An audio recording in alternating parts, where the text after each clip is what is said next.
Sekolah SD Negeri Bojong 6, Kecamatan Kabupaten Cilacap. Saya siap membantu Ibu Catur sebagai narasumber dalam tugasnya. Oke, Ibu. Pertanyaan yang saya ajukan ada 8, Ibu. Tapi nanti satu persatu akan saya tanyakan ke Ibu. Pertanyaan yang pertama, Ibu, selama ini bagaimana Ibu mengidentifikasi kasus-kasus yang merupakan dilema etika atau bujukan moral, Ibu? Terkait kasus dilema etika atau bujukan moral, saya mengidentifikasinya itu dari kedua pihak. Masuknya benar semua dari dua pihak ini betul semua, atau yang satu betul, yang satu posisinya salah. Nah, jika keduanya benar, maka akan saya kategorikan menjadi sebuah kasus dilema etika. Tapi ketika yang satu di pihak yang benar, yang satu salah, nanti itu masuk ke bujukan moral. Namun ketika dua-duanya salah, maka tidak masuk ke kasus keduanya tadi. Untuk pertanyaan yang kedua, Bu, selama ini bagaimana Ibu menjalankan pengambilan keputusan di sekolah, terutama untuk kasus-kasus di mana ada dua kepentingan yang sama-sama benar atau sama-sama mengandung nilai kebajikan? Dalam pengambilan keputusan sebuah kasus yang masuk kategori dilema etika, jadi kedua-duanya benar nih, maka yang pertama adalah saya akan mencari informasi. Informasi itu tidak harus dengan yang bermasalah nih, bisa dengan teman dekatnya atau dengan warga sekitar di sekolah saya. Nah, setelah menggali informasi, biasanya saya mengundang pihak-pihak yang terlibat. Nanti dari pihak yang terlibat tersebut kita musyawarah mencari jalan yang terbaik atau kebijakan atau solusi agar disepakati dan dilaksanakan bersama. Untuk yang ketiga, Ibu, langkah-langkah atau prosedur seperti apa yang biasa Ibu lakukan selama inilah ketika Ibu mengambil keputusan itu, langkah-langkahnya seperti apa begitu?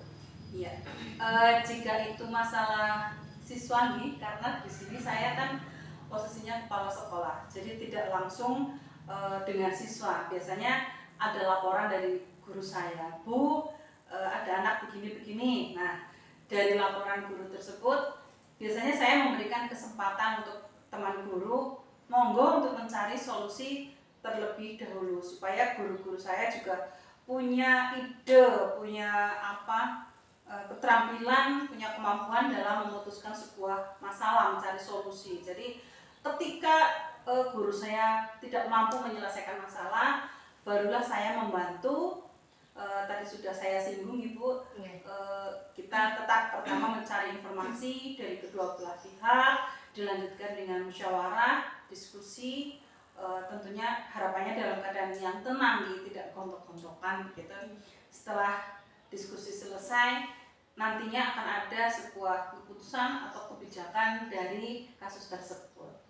Berarti yang pertama langkah Ibu mencari informasi, kemudian nanti Ibu memasrahkan kepada beliau untuk menyelesaikan monggo solusinya seperti apa begitu, nggih. Nanti kalau beliau tidak bisa, Ibu kemudian baru membantu. Untuk yang keempat, Ibu, hal-hal apa saja yang selama ini Ibu anggap efektif dalam pengambilan keputusan pada kasus-kasus dilema etika? Yang efektif itu adalah ketika ada sebuah kasus, kemudian segera ditangani. Segera ditanganinya itu akan efektif jika kedua belah pihak bisa hadir. Hadir di sini untuk menyampaikan masalah apa yang terjadi di antara mereka berdua. Selain itu juga butuh keterbukaan. Kalau yang satu tetap menyembunyikan, ada hal yang disembunyikan, padahal informasi itu sangat penting, itu akan membuat pengambilan keputusan tidak efektif. Jadi yang pertama itu harusnya ada kejujuran, keterbukaan, kemudian kerjasamalah tujuannya apa, tujuannya mencari solusi dari masalah tersebut begitu. Ya berarti harus ada kolaborasi mungkin Mm-mm. dengan guru mapel atau mungkin dengan wali kelas gitu. Kalau di SD wali kelas, guru kelas. Guru kelas ya, maksudnya seperti itu dengan guru kelas ataupun guru mata pelajaran begitu gitu. Apa saja yang selama ini merupakan tantangan dalam pengambilan keputusan pada kasus-kasus dilema etika, Bu? Yang menjadi tantangan dalam pengambilan keputusan itu adalah kurangnya kerjasama dari pihak-pihak terkait. Kadang kita sudah mencari informasi, begitu saatnya harus menghadirkan pihak-pihak tersebut, mereka tidak hadir. Itu contoh tantangan untuk kami. Yang kedua adalah mungkin karena adanya rasa takut mendapatkan hukuman atau kesalahan itu susah untuk diakui oleh mereka. Kadang informasi yang mereka sampaikan tidak jujur begitu, kurang terbuka. Nah, itu contoh tantangan yang sering kali saya temui dalam pengambilan keputusan terkait kasus-kasus yang termasuk dalam dilema etika. Selain itu, tantangan di sekolah selain dengan pihak-pihak terkait juga kadang ada yang berkaitan dengan minimnya sarana-prasarana di sekolah kami. Namun hal itu lambat laun akan bisa teratasi. Ya berarti tantangan terkadang itu tantangannya itu yang tadi Ibu sampaikan, mungkin ada beberapa pihak yang tidak hadir gitu ya. Jadi membuat permasalahan itu berlarut-larut tidak selesai-selesai begitu Ibu. Pertanyaan yang ke-6 pun, apakah Ibu memiliki sebuah tata kala atau jadwal tertentu dalam sebuah penyelesaian kasus dilema etika, Bu? Kalau jadwal saya tidak punya Ibu, tapi dalam mengambil keputusan itu kita kondisional. Jadi ketika ada masalah saat itu kami berupaya saat itu juga masalah harus selesai. Nah, sekalipun saat itu juga belum selesai, sambil menunggu waktu yang tepat, saya masih menggali informasi dan memikirkan langkah apa yang harus saya tempuh. Jadi di sekolah kami tidak ada jadwal untuk mengambil keputusan atau menyelesaikan masalah setiap 1 minggu sekali misalnya, itu tidak. Berarti sifatnya insidental. Selanjutnya Ibu, apakah Ibu langsung menyelesaikan di tempat atau Ibu memiliki sebuah jadwal menyelesaikannya dan bentuk atau prosedur seperti apa Ibu yang dijalankan? Kalau tadi jadwal kan nggak ada nih, berarti bentuk atau prosedur apa? Kalau tempatnya kadang ada nih anak tidak mau berangkat sekolah, itu kan sebuah masalah juga. Tidak langsung di tempat, tidak langsung di sekolah ini saya membuat keputusan. Kadang saya dan rekan guru setelah diskusi dengan komite menyampaikan ada masalah seperti ini, saya ke rumahnya karena memang itu masalah harus diselesaikan juga dengan wali murid misalnya, itu harus diselesaikan di rumah, jadi tidak harus di tempat di sekolahan.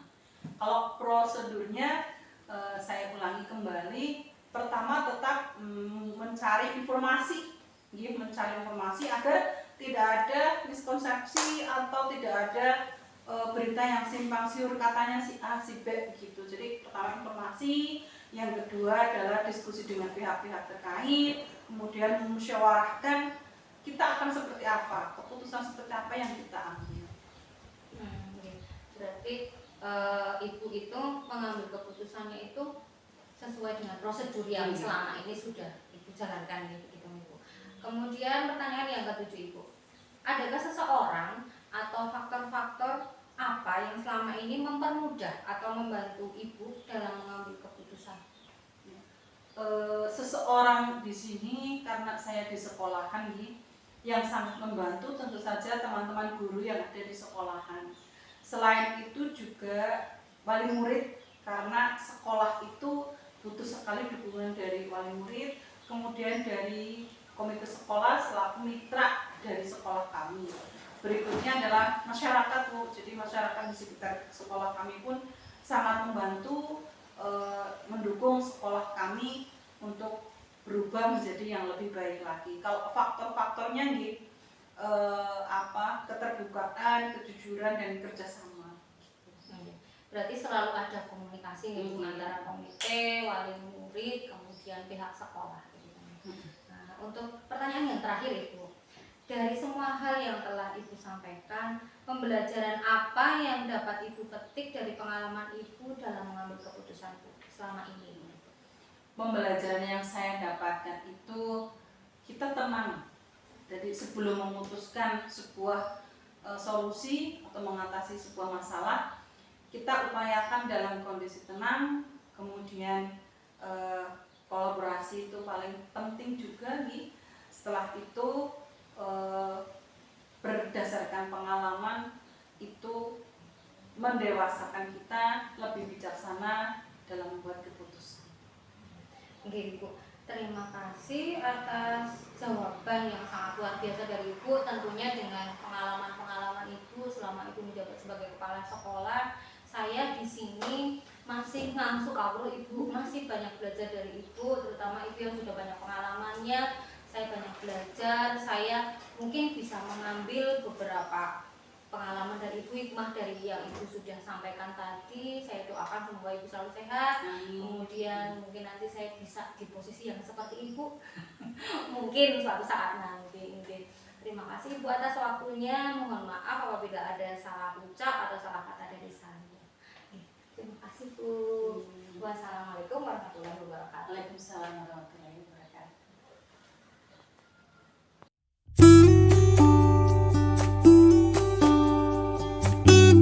Assalamualaikum warahmatullahi wabarakatuh. Di video kali ini saya akan mewawancarai Ibu Kepala Sekolah SD Bringkeng 2. Oke, perkenalkan, saya Caturyanti dari SMP Negeri 1 Kaumanten, CGP Angkatan 10. Di sini saya akan mewawancarai Ibu Siti Mukhlisoh berkaitan dengan modul 3.1, yaitu pengambilan keputusan berdasarkan dilema etika. Monggo Ibu untuk perkenalan terlebih dahulu. Assalamualaikum warahmatullahi wabarakatuh. Saya Ibu Siti Mukhlisoh, Kepala Sekolah SD Negeri Bringkeng 2, sebagai narasumber yang akan diwawancarai oleh Ibu Caturyanti untuk menyelesaikan tugas modul 3.1. Terima kasih. Mungkin sedikit kami tadi berkenalan gitu mungkin. Kedatangan saya kemari, saya ingin mewawancarai Ibu berkaitan dengan tugas saya. Pertanyaan di sini ada 8 Ibu. Nanti Ibu menjawab sesuai dengan yang Ibu alami selama ini. Pertanyaan yang pertama Ibu, selama ini bagaimana Ibu mengidentifikasi kasus-kasus yang merupakan dilema etika atau bujukan moral Ibu? Kalau kasus itu saya temui ya untuk di SD saya, biasanya jika terjadi kasus misalnya ada pengaduan dari siswa, kejadian dari siswa di sekolah, kemudian ada juga yang di rumah, kemudian bisa diadukan oleh guru atau wali murid, yang sehingga secara demikian itu kan bisa diselesaikan di sekolah.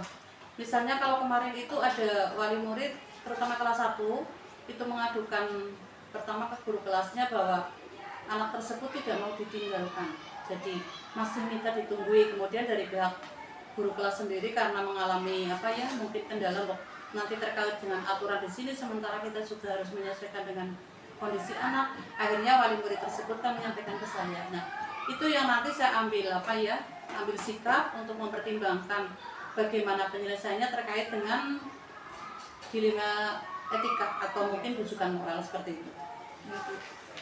Berarti Ibu maksudnya ada kolaborasi dengan wali murid, kemudian dengan guru kelas. Dengan guru, iya, seperti itu.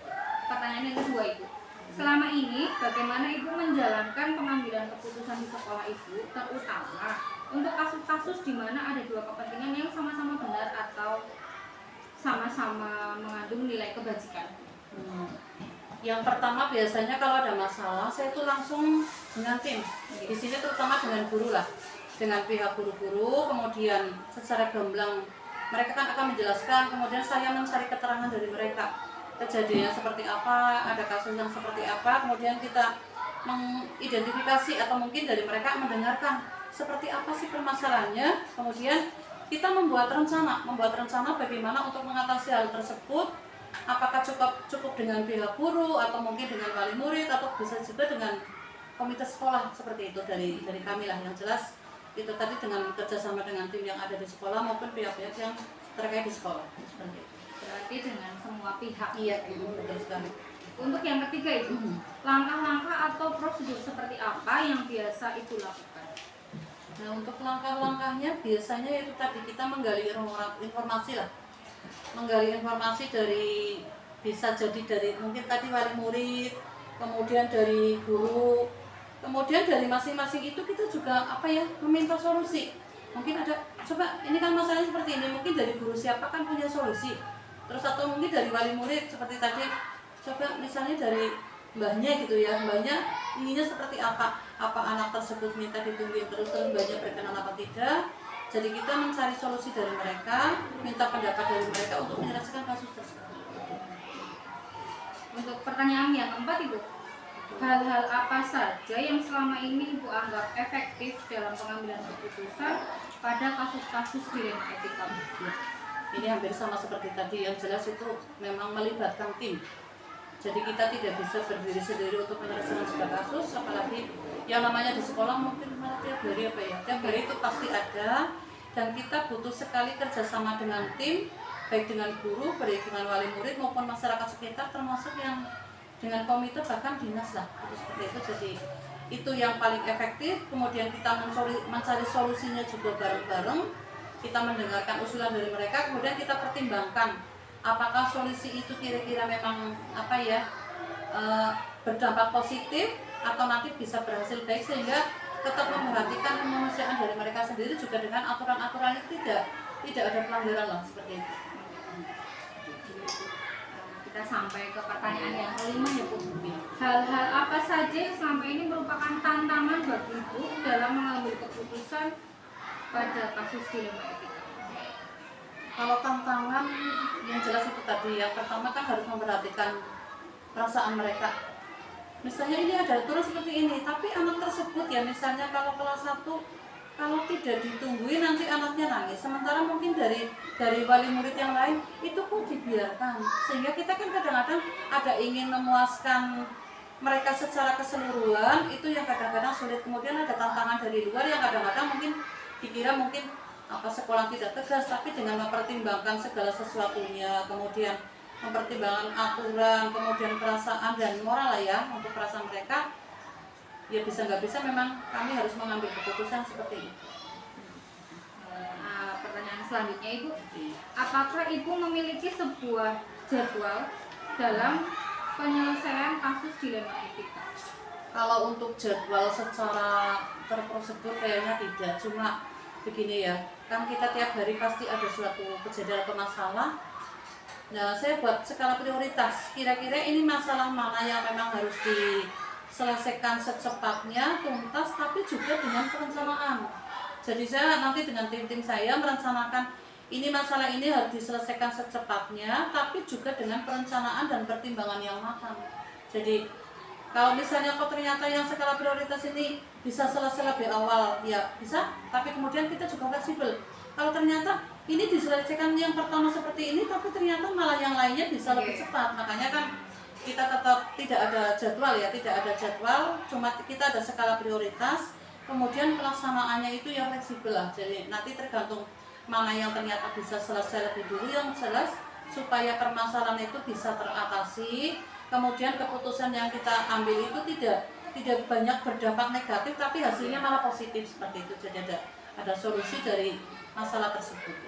Itu sifatnya insidental. Iya, insidental tapi tetap terencana, dan melaksanakan juga fleksibel lah. Jadi ini harus selesai dalam 1 hari. Kalau kenyataannya ternyata kan tidak gitu. Pertanyaan yang ketujuh Ibu, adakah seseorang atau faktor apa yang selama ini mempermudah Ibu dalam pengambilan keputusan dalam kasus-kasus dilema etika? Kalau seseorang itu banyak sekali. Yang pertama biasanya di lingkup kita sendiri lah. Di lingkup kita saya biasanya sharing pertama itu kan dengan guru-guru. Dengan guru-guru kan kita sudah paham guru ini punya kompetensi dicurhati seperti ini, punya masalah seperti ini, kan nanti dari mereka itu biasanya pada usul memberikan masukan. Nah ketika dengan guru-guru kok mungkin kita juga buntu, maka kita kembali coba kemana? Coba mungkin ke wali murid. Saya minta tolong nanti dengan wali murid juga berkomunikasi dengan wali murid, bisa juga mungkin dengan komite. Dengan komite seperti kemarin yang terbaru sudah dengan komite ternyata masih ada jalan buntu ya.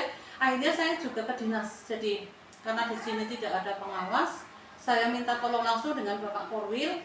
Jadi langsung orang-orang tersebut itu memang saling berpengaruh dan itu sangat bermanfaat bagi saya untuk mengambil keputusan mengatasi masalah yang ada. Jadi peran mereka itu sangat penting. Berarti semua pihak ikut Iya, begitu. iya betul sekali. Terlibat. Dan itu bisa urutan karena ada masalah yang cukup dengan guru-guru, ada yang cuma dengan wali murid, tapi yang kemarin memang baru saya alami itu sampai dengan Korwil karena memang kalau masalahnya sih enggak itu banget, cuma butuh pembicaraan mungkin yang lebih luas lagi akhirnya sampai ke Korwil seperti itu. Yang terakhir Ibu, dari semua hal yang sudah Ibu sampaikan, pembelajaran apa yang dapat Ibu petik dari pengalaman Ibu dalam mengambil keputusan yang berkaitan dengan dilema etika? Kalau bagi saya yang jelas itu komunikasi lah. Komunikasi itu sangat penting. Jadi misalnya di sekolah ya, atau kita punya masalah, mungkin dari guru mengadu ke saya atau saya menemukan sendiri, atau mungkin dari pengaduan wali murid dan sebagainya. Yang penting ada komunikasi. Kita bicarakan dengan orang-orang yang mana dulu, atau mungkin misalnya dengan guru, apa mungkin langsung dengan guru secara keseluruhan atau hanya beberapa, kemudian dengan wali murid misalnya.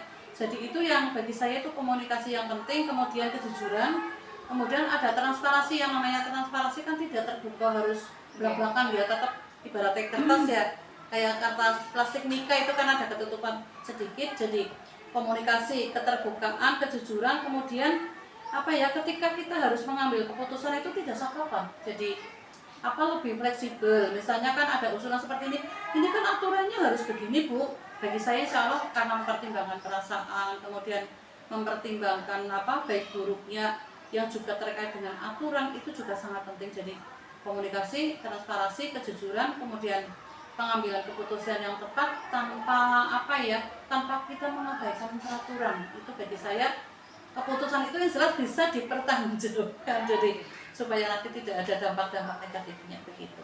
Yang pasti keputusan yang bertanggung jawab. Ya, iya seperti itu. Mungkin itu saja Ibu yang saya tanyakan ke Ibu untuk wawancara kali ini. Mungkin ada kurang lebihnya saya mohon maaf. Terima kasih atas waktunya untuk Ibu Siti Mukhlisah yang sangat luar biasa bagi saya. Mungkin nanti pengalaman-pengalaman Ibu yang tadi sudah Ibu sampaikan ke saya bisa menjadikan saya jadi lebih baik. Mungkin dalam jangka pendeknya mungkin saya bisa belajar banyak dari ini semua. Terima kasih sama-sama. Mungkin malah dari Bu Satu mungkin ada tambahan. Bagi saya ngambil keputusan seperti ini mungkin ada tambahan juga. Ya sedikit banyak saya belajar. Sedikit banyak saya belajar dari Ibu. Sebagai seorang pemimpin kita setidaknya itu selalu harus mengambil keputusan yang bertanggung jawab sesuai dengan regulasi yang ada. Terima kasih Ibu. Saya akhiri dulu. Wassalamualaikum warahmatullahi wabarakatuh. Waalaikumsalam warahmatullahi wabarakatuh. Terima kasih Bu Catur.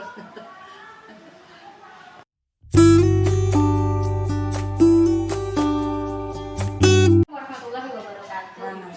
Selamat siang. Mohon maaf Ibu mengganggu waktunya. Saya kesini seperti yang Ibu ketahui, saya sedang mengikuti diklat CGP Angkatan 10. Kemudian ada tugas saya yang mengharuskan saya untuk mewawancara Ibu berkaitan dengan pengambilan keputusan berbasis dilema etika Ibu. Monggo Ibu perkenalan terlebih dahulu. Perkenalkan, ya, Assalamualaikum warahmatullahi wabarakatuh. Nama saya Eko Wahyuningsih, SPD MPD. Di SMP Negeri 1 Kaumanten ini kebetulan saya dituakan sebagai kepala sekolah. Terima kasih Ibu. Saya langsung saja Ibu untuk pertanyaan yang pertama di wawancara ini Ibu. Yang pertama, selama ini bagaimana Ibu dapat mengidentifikasi kasus-kasus yang merupakan dilema etika atau tujuan moral itu? Di sekolah ini saya biasanya dalam mendefinisikan kasus-kasus yang merupakan dilema etika atau tujuan moral, yaitu dengan mempelajari dan menyimpulkan kasus yang terjadi. Kemudian kesimpulan itu digunakan sebagai bahan untuk menindaklanjuti pengambilan keputusan, baik yang berkaitan dengan dilema etika maupun kasus rujukan moral. Berarti terlebih dahulu diidentifikasi. Identifikasi, kemudian baru disimpulkan. Kemudian yang kedua, Ibu, bagaimana Ibu menjalankan pengambilan keputusan di sekolah, terutama untuk kasus-kasus yang di mana ada dua kepentingan yang sama, yaitu sama-sama benar atau mengandung nilai-nilai kebajikan. Dalam pengambilan keputusan kasus dilema etika yang kedua-duanya sama-sama benar, pastinya kita tidak lepas dari masalah etika. Kita harus betul-betul memperhatikan pada saat pengambilan keputusan itu tidak boleh memihak ke salah satu penanya atau salah satu yang memiliki kasus. Jadi kita berusaha berada di tengah agar bisa menyelesaikan kasus tersebut, bisa mengambil keputusan tersebut dengan tidak menyakiti kedua belah pihak. Jadi Ibu memposisikan diri di tengah-tengah. Kemudian yang ketiga, Ibu, langkah-langkah atau prosedur seperti apa yang biasa Ibu lakukan? Ya, biasanya langkah-langkah yang saya ambil apabila mengambil keputusan masalah dilema etika, yang pertama pastinya kita mengkaji situasinya dulu. Kita mengkaji situasinya dulu, kemudian mengumpulkan data. Setelah data terkumpul, kemudian kita mengidentifikasi masalah tersebut. Kita identifikasi masalah etika tersebut, dan kemudian kita merencanakan. Setelah kita mengidentifikasi masalah, kita merencanakan tindakan apa yang kira-kira bisa kita ambil untuk memecahkan masalah tersebut. Setelah kita merencanakan tindakan, kemudian melakukan tindakannya, pastinya melakukan tindakan pengambilan keputusan tersebut, dan kemudian terakhir pastinya mengevaluasi terhadap keputusan yang sudah kita ambil tersebut.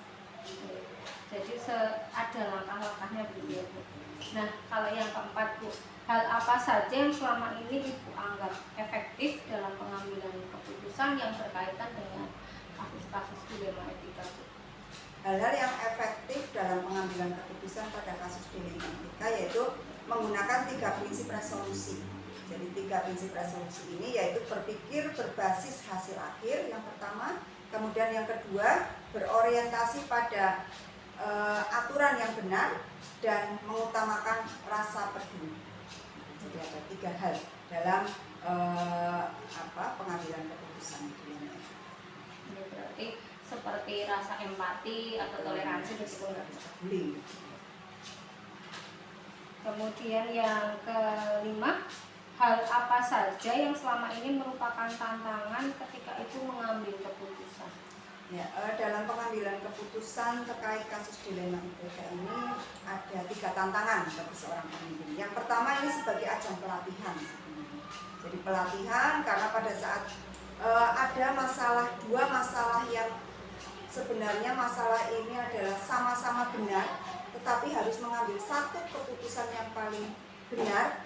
Ini pemimpin betul-betul diuji di sini, betul-betul diuji keprofesionalannya. Jadi dia harus betul-betul bisa mengambil keputusan yang tidak memihak salah satu, tetapi keputusan itu bisa diterima oleh semua pihak. Nah, itu tantangan yang pertama. Jadi itu betul-betul melatih seorang pemimpin dan menguji seorang pemimpin. Gitu ya. Kemudian yang kedua,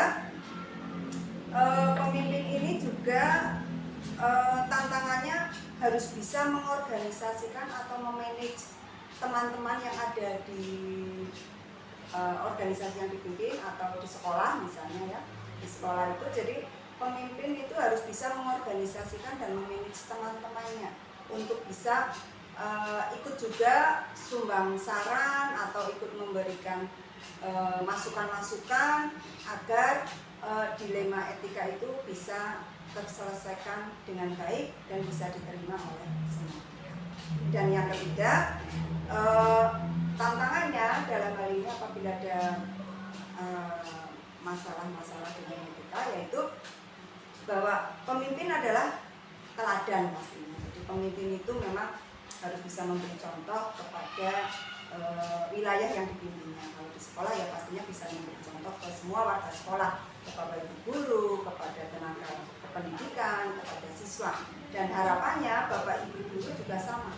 Jadi Bapak Ibu guru ini juga tantangan bagi pemimpin, bagi kepala sekolah, agar para Bapak Ibu guru ini juga bisa memberikan teladannya bagi siswa, bagi keluarganya, bagi warga sekolah. Jadi pada saat ada masalah, Bapak Ibu guru juga bagaimana bisa mengatasi masalah-masalah yang terkait dengan dilema. Untuk pertanyaan yang keenam, Ibu, apakah Ibu memiliki sebuah jadwal tertentu dalam penyelesaian kasus ini? Secara khusus sebenarnya tidak ada jadwal tertentu untuk menyelesaikan kasus dilema. Jika memungkinkan ya kalau bisa diselesaikan saat itu juga ya tidak masalah juga, kalau bisa diselesaikan saat itu juga diselesaikan di tempat. Tetapi kalau dilema etika ini kok memang memerlukan sumbangan atau saran dari berbagai pihak, kita tetap menggunakan langkah-langkah tadi. Kita jadi mengidentifikasi dulu masalahnya apa, kemudian kita membuat rencana penyelesaiannya seperti apa, kemudian pengimplementasiannya bagaimana, dan kemudian itu. Jadi ya kadang tergantung kasus dilemanya. Kalau memang memungkinkan diselesaikan saat itu juga ya diselesaikan. Apabila tidak memungkinkan ya berarti itu tadi kita membuat langkah-langkah dalam menyelesaikan kasus dilema. Berarti kesimpulannya Ibu sesuai dengan langkah yang tadi, kemudian untuk penyelesaiannya mungkin bisa karena berproses gitu, berarti kan bisa insidental, bisa juga mungkin nanti ketika sudah pengambilan keputusan beberapa hari kemudian, karena tergantung kasusnya juga, karena kasus kan tidak selalu muncul. Ya, pada saat muncul ya kita selesai. Pertanyaan yang ketujuh, Ibu, adakah faktor-faktor yang selama ini mempermudah atau membantu Ibu dalam pengambilan keputusan?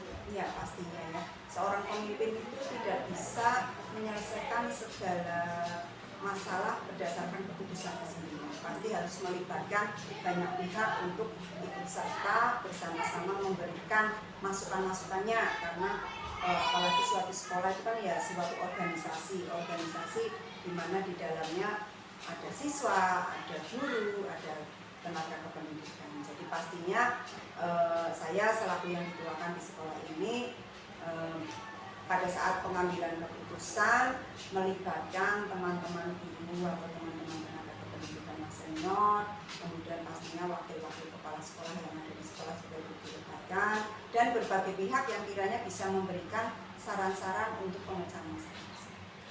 Berarti mungkin kalau di sekolah melibatkan komite sekolah, kemudian wali murid, dan nanti warga sekolah utama seperti itu. Untuk pertanyaan yang terakhir, Ibu, dari semua hal yang sudah Ibu sampaikan, pembelajaran apa yang Ibu ambil atau yang Ibu ambil dari pengalaman tersebut Ibu dalam mengambil keputusan? Jadi menurut saya pada saat ada kasus dilema etika ini kan sebenarnya semua pihak ini sebenarnya punya pandangan-pandangan yang sama-sama bagusnya, tetapi harus dicari jalan tengah yang terbaik yang tidak menyakiti pihak yang lain. Padahal ini memang betul-betul semuanya hal-hal yang positif, tapi harus diambil satu. Nah itu, jadi pelajaran yang bisa saya peroleh bahwa memang setiap individu, setiap manusia itu punya pengalaman hidup sendiri-sendiri, punya pengalaman hidup yang berbeda-beda, dan pastinya karena punya pengalaman hidup yang berbeda-beda, mereka pun dalam menghadapi masalah, dalam memecahkan masalah juga pastinya berbeda-beda. Untuk itu kita perlu diskusi, perlu bersama-sama mengupayakan jalan terbaik dari yang terbaik. Jadi ada sesuatu yang terbaik dari usulan-usulan atau pertanyaan-pertanyaan atau kasus-kasus yang memang baik. Jadi sebenarnya kalau di dunia pendidikan itu kan cenderungnya kita memang ingin yang segalanya agar berjalan dengan baik. Nah itu, tapi punya cara sendiri-sendiri untuk bisa sekolah ini misalnya menjadi sesuatu yang baik itu tergantung dari pengalaman individu tersebut. Makanya setiap individu yang berbeda dengan pengalaman hidup yang berbeda, maka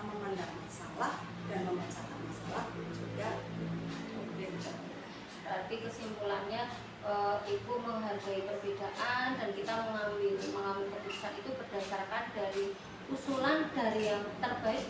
Pasti tetap ada yang terbaik, maksudnya keputusan yang paling terbaik dari yang terbaik gitu ya. Dan pastinya harapannya itu tidak melanggar nilai-nilai moral dan etika. Jadi tetap harus memperhatikan perasaan, empati, peduli. Jadi keputusan itu bisa diterima oleh semua pihak. Oke Ibu, terima kasih atas waktunya. Mungkin dari pertanyaan tadi yang saya sampaikan bisa menjadikan saya belajar dari Ibu menjadi seorang pemimpin yang seperti apa, terutama kalau saya sebagai pemimpin pembelajaran di kelas Ibu. Mungkin terima kasih atas waktunya Ibu. Apabila saya ada salah ucap atau mungkin salah kata, saya mohon maaf. sama-sama. Terima kasih Bu.